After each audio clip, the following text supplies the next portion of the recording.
এই light house পাহারা দিতে আপনাকে বছরে প্রায় 15 কোটি টাকা দেয়া হবে। চাকরিটা পেতে খুব ইচ্ছা করছে? আরো অফুরন্ত সুযোগ সুবিধা আছে, যেমন এখানে থাকবে না কোনো বস, আপনি সম্পূর্ণ একা। নিজের ইচ্ছা মতো ঘুমাতে পারবেন, মাছ ধরতে পারবেন, যা মন চায় তাই করতে পারবেন। আপনার কাজ থাকবে শুধুমাত্র দেখা যে এই লাইট হাউসের বাতিটা ঠিকঠাক ভাবে জ্বলছে কিনা, কখনো বন্ধ হয়ে গেলে আবার অন করে দিবেন। ব্যাস এতটুকুই, আপনাকে আর কিছুই করতে হবে না। সারাদিন শুধু পায়ের উপরে পা তুলে ঘুমিয়ে থাকবেন। কিন্তু মজার ব্যাপার হলো, এত সুযোগ সুবিধা থাকার পরেও এটা পৃথিবীর মধ্যে সবচাইতে ভয়ঙ্করতম একটা কাজ। কারণ এই লাইট হাউস ঠিক একদম সমুদ্রের মাঝে স্থাপন করা হয়। এখানে থাকা অবস্থায় আপনি কারোর সাথে যোগাযোগ করতে পারবেন না। একাকিত্ব আপনাকে সব সময় ঘিরে থাকবে।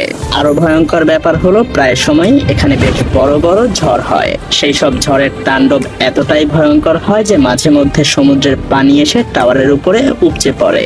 এমনকি এই কাজে মৃত্যু পর্যন্ত হতে পারে। আরো কি কি মহাবিপদ এখানে ওত পেতে থাকে তা একটু পরেই জানতে পারবেন।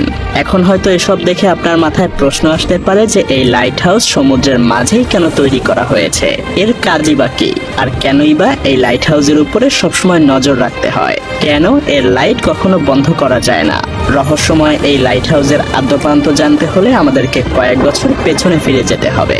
তখন যাতায়াতের জন্য না ছিল কোনো গাড়ি, আর না ছিল অন্য কোনো যানবাহন বা আকাশপথ। তাই বিশাল লম্বা পথ পাড়ি দেওয়ার জন্য একমাত্র উপায় ছিল পানিপথ। সেই সময় ক্যাম্পেট মারিয়াস নামের একজন অসাধারণ নাবিক ছিলেন। তিনি অনেক প্রতিকূল অবস্থাতেও সমুদ্র পাড়ি দিতে পারার জন্য বেশ বিখ্যাত ছিলেন। তো একবার তিনি সমুদ্রের মাঝেই ঘুটঘুটে অন্ধকার একটা জায়গা পাড়ি দিচ্ছিলেন।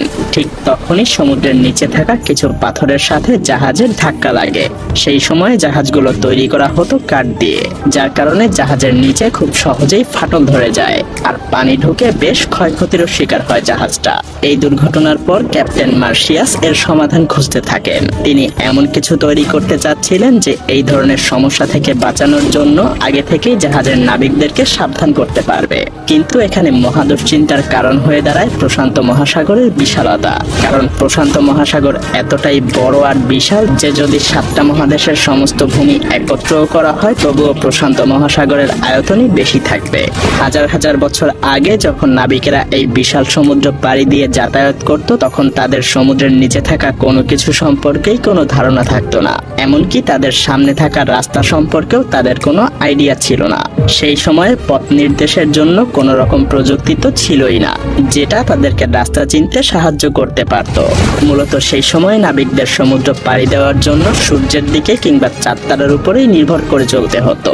আর এই দিক নির্দেশনার সমস্যার জন্য চলতি পথে বাড়তি আরো দু একটা উটকো ঝামেলা এসে জড়ো হতো, যেমনটা ক্যাপ্টেন এলিসের সাথে হয়েছিল। একবার ক্যাপ্টেন এলিস তার নাবিকদের সাথে প্রশান্ত মহাসাগর পাড়ি দিচ্ছিলেন। তো একদিন রাতে হঠাৎ করে ঝড় শুরু হয়। পুরো আকাশ ঢেকে যায় কালো মেঘে। আকাশের সব তারাও মেঘের নিচে ঢাকা পড়ে যায়, যার কারণে প্রচন্ড ঝড়ের মধ্যে তারা রাস্তা হারিয়ে ফেলে। যখন সকাল হয় তারা দেখতে পায় বিশাল সমুদ্রের মাঝে তারা হারিয়ে গেছে। তাদের কাছে তখন খাওয়ার জন্য কিছুই ছিল না, না ছিল পানি, না ছিল কোনো খাবার। ক্ষুধা আর তৃষ্ণায় নাবিকদের অবস্থা বেশ খারাপ হয়ে যায়। তারা সমুদ্রের বিশাল পানির মধ্যে থেকেও পানির অভাবে তৃষ্ণায় কাতর হয়ে গিয়েছিল। এমনকি অনেক নাবিক মারাও গিয়েছিল।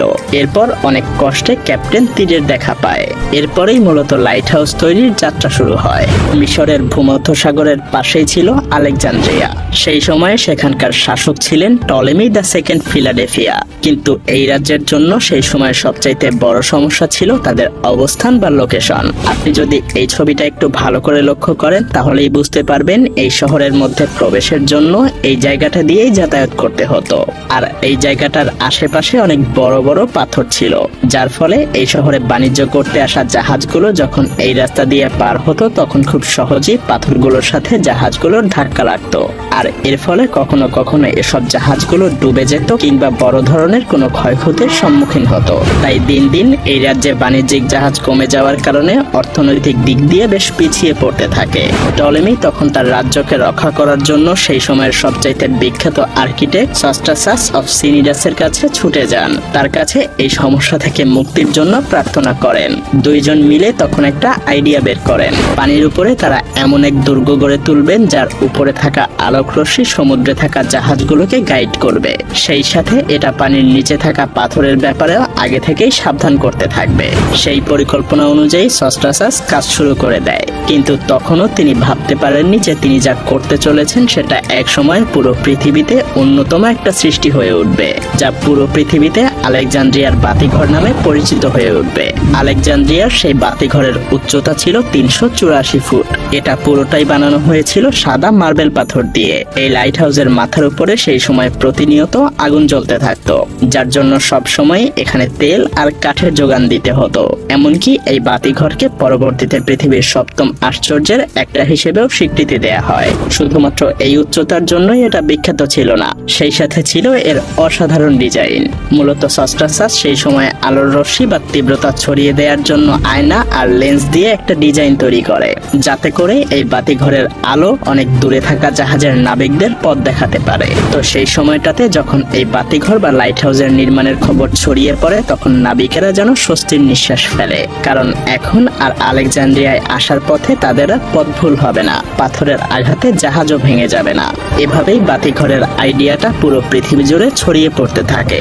যদিও প্রথমে এই বাতিঘরের ব্যবহার সমুদ্রের মাঝে শুধুমাত্র জাহাজ সাবধানে চলাচলের জন্যই তৈরি করা হতো, কিন্তু সময়ের সাথে সাথে বাণিজ্যিক জাহাজের সংখ্যা যখন বাড়তে থাকলো, তখন সমুদ্রের যেসব জায়গায় পাথরের উচ্চতা সমুদ্রের পানির উচ্চতার কাছাকাছি কিংবা যেখানে অনেক বেশি পাথর থাকে যেগুলোর সাথে খুব সহজেই জাহাজের ধাক্কা লাগতে পারে, সেসব জায়গাগুলোতেও তখন বাতিঘর বা লাইট হাউস তৈরি হওয়া শুরু হয়।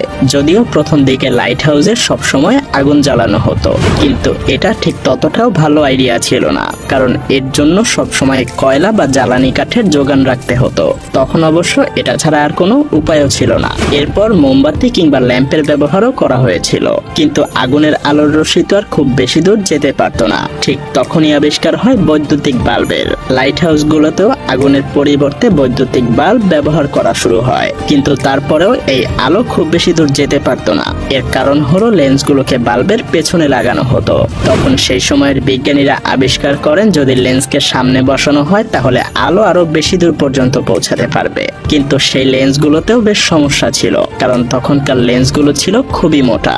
আর ঠিক তখনই ফ্রান্সের একজন বিজ্ঞানী ফ্রেসনেল তার বিশেষ এক ধরনের লেন্স আবিষ্কার করেন। তার বানানো এই বিশেষ লেন্সের মধ্যে দিয়ে আসা সমস্ত আলো সরাসরি গিয়ে একটা পয়েন্টে মিলিত হতো, যার ফলে আলো খুব সহজেই নির্দিষ্ট একটা পয়েন্টে অনেক দূর পর্যন্ত পাঠানো যেত। বর্তমান সময়ে প্রায় সব লাইট হাউসে ফ্রেসনেলের সেই লেন্স ব্যবহার করা হয়। লেন্সের এই আবিষ্কার লাইট হাউসকে এক নতুন রূপ দিয়েছিল, যে কারণে এখনো সমুদ্রের বুকে জাহাজগুলো নিরাপদে যাতায়াত করতে পারে। কি লাইট হাউসের ভয়ঙ্কর এই দিকগুলো জানার পরে আপনার বুকের ধুকধুকানি আরো বেড়ে গিয়েছে? হ্যাঁ, আর এজন্যই কোনো স্বাভাবিক মানুষকে এত পারিশ্রমিক দেওয়ার পরেও নির্জন এই লাইট হাউসে থাকতে চায় না, কারণ কেউ কখনোই নিজেকে এই ভয়ঙ্কর এবং নির্জনতার মাঝে হারাতে চায় না।